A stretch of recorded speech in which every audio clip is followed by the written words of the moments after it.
Hi everybody, Cellini here. Had a special request. Have a person that has spinal stenosis. I'm not going to go into real big scientific detail, but basically what's happening with spinal stenosis is we get a narrowing. There's 5 vertebrae here in the lumbar area in the low back, and what happens as we age or with accidents or so on and so forth, or sometimes just bad anatomy causes it, bad posture. We have our spinal or our spinous processes here, our spinal disc in between, and what happens with the vertebra is we start compressing here.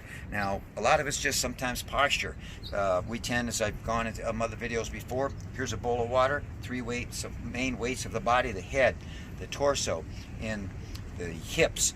3 bowls of water, keep in alignment. The malar sternal position, keep that in alignment. What happens is most people stand or sit or exercise and they're tucked under, or they hyperextend the low back. Sometimes just locking the knees will have you hyperextend your back. Will push you in that position. You'll keep your knees always bent and relaxed, kind of a bamboo principle, very relaxed, very resilient. Because what happens when we tuck under is where there's a spine, and now we tuck it this way, but you can see we've narrowed space there. If we do the opposite and hyperextend, we do this, we still narrow the space. So we want to always keep that alignment. Think of a marionette string always pulling you up to the sky and elongating your spine. Okay, and even if you exercise a couple hours a day, that can take a toll on you. But think of if you're working at a desk for 8 hours a day, or sitting in your car for hours, bad posture for hours. There's a lot of hours in a day that we're sitting, standing, doing other activities that really can compound that. So it's not just during exercise, but stay conscious of your posture and elongate your spine, taking pressure off those discs.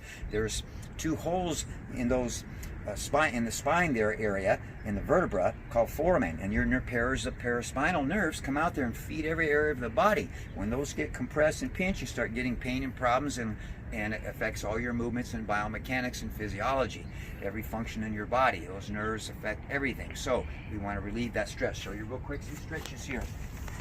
So what we're going to do is we're going to start with our knees bent to take pressure off our back. If we extend our legs out, we'll probably arch our back. If you bring your knees in, feet in too close, you're going to arch back. Find about a 45-degree angle, something comfortable, feet flat, where you feel the low back is flat. Then just relax the abdominals down in. Still have our 3 bowls of water.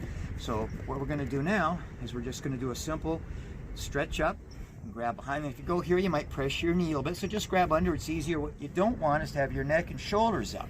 So if you can't grab this position and stretch comfortably without putting stress on that upper body and overworking or causing bad biomechanics, then you get yourself a little bungee cord. You hold. You can do this with any of the stretches I'm going to show you here today and help assist yourself. But again, to keep the shoulders and the neck relaxed so you don't overwork.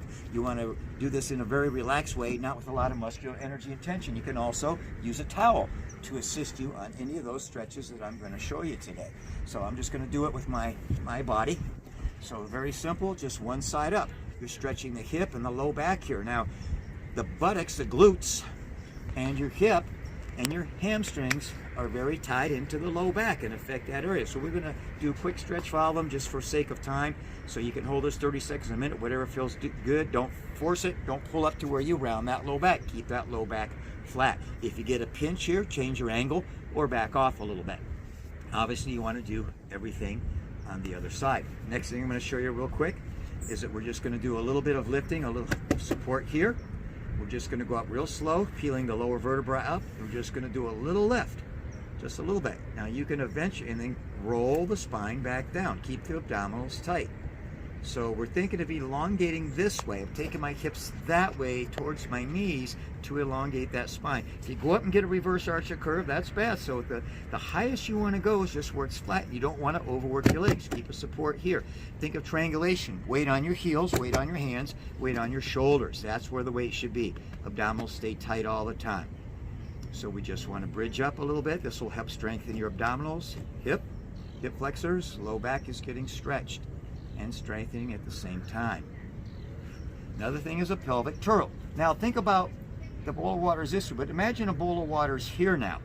What I want to do is tilt just a little bit, tilt the water this way, buttocks came off, lumbar vertebrae at the bottom came off, and then settle back down. Let the bowl fill up with water, and then tilt out the other way, just gently. This is safe to do in this position, but don't stand or do exercise in posture in this position. This is just to loosen the hip and the low back and create some space in there and give you a little more mobility and flexibility. So I'm just mimicking that I would have a bowl here where my hands are, tilt the water on towards your upper body and chest, fill it up, tilt it out towards your heels, empty the bowl. Another thing you can do is this. I'm doing a little circle here in slow motion as if this were a plate now, and I want to touch the edges of the plate to the floor. I'm not going to go fast, but I want you to do that in slow motion and try to make contact with each area of the floor as you do that. So that's another one. Now, very simple. This is just going to stretch your hip open a little bit. Very easy one to do. You can add a little pressure and push here. Okay. Again, a lot of people are going to need to use the bungee on this one, but you're going to pull up gently. Now you're stretching the hip. You can also do 2 at one time with counter pressure. But if you just pull up here, you're going to stretch those glutes, which are tied into the low back. Hip and glutes and hamstrings get loosened.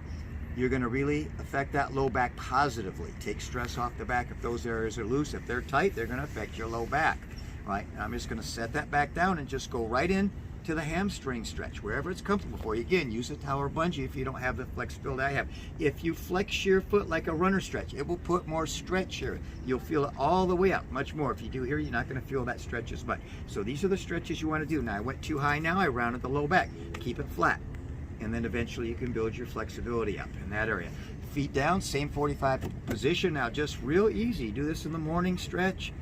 Just breathe real slow back and forth. Now don't do a big arch here on your back. Keep your stomach tucked and just let gravity work. Eventually you can let this go over and all the way down if it's comfortable for you and do a counter stretch. But keep your shoulders down here and let the hips open up. Tuck the stomach. Real loose, real comfortable. Awesome. I want to show you some other tools you can use. I'm using a box right now, but you can put your feet up on the edge of the couch. You can use a foam platform. There's a lot of different tools out there. I'm just using a box. Now, ideally, this should be a little bit higher. So I have about right angles at the hips in here. But you can got to get the general idea that you're just taking the stress off your low back. Again, you want something a little higher. If I was by my couch, I could go on the floor and be probably right at that angle at my couch or your bed. But find something that works for you. You could stack something, use anything work. But that's kind of the area. And that just, you can just stay here and that just takes stress off the low back. Now, most people find that when they stretch forward, and recently I went into stretching that low back properly, keeping a proper position, but they find if they lean forward or stretch forward, it takes pressure off there, which you got to be careful of. If you're tucked under, that rounds the spine and it's going to hurt it. You can see I can't get out there. So I want to get that spine up, coccyx bones, bowl of water, elongate out. Now, even that's tough for a lot of people, so keep it comfortable and build you up. Now, big tool to use here. You get something that's firm. I'm just using this box. It's got the balance sticks for right now. Not quite as firm as I like, but automatically when I sit pretty close to the forwards part or edge of that, it just takes my pelvic girdle and helps it tilt forward to a neutral position. Now you can see my spine is released and it's much easier for me to out and get that stretch. It helps release. So that's a really good tool that you can use. Another one that you can do is you can get a foam block. These come, usually it's a wedge. I'm just giving you an idea. And it would be, take you in this position. So there's a triangle wedge. And you can use that as a tool to help you as well. And sometimes the physical therapist will take a stretch here and do all of those stretches that I showed you. All those stretches. So look, we've got the low back stretch, remember? The hip stretch, the advanced hip and glute stretch, and that hamstring stretch, all supporting the low back. Make sure your neck is at a neutral position. So do all these slowly and comfortably. If you do these daily, religiously, I'll guarantee you're going to feel better. You're going to relieve the stress on that spinal stenosis. Be well, everybody. Take care.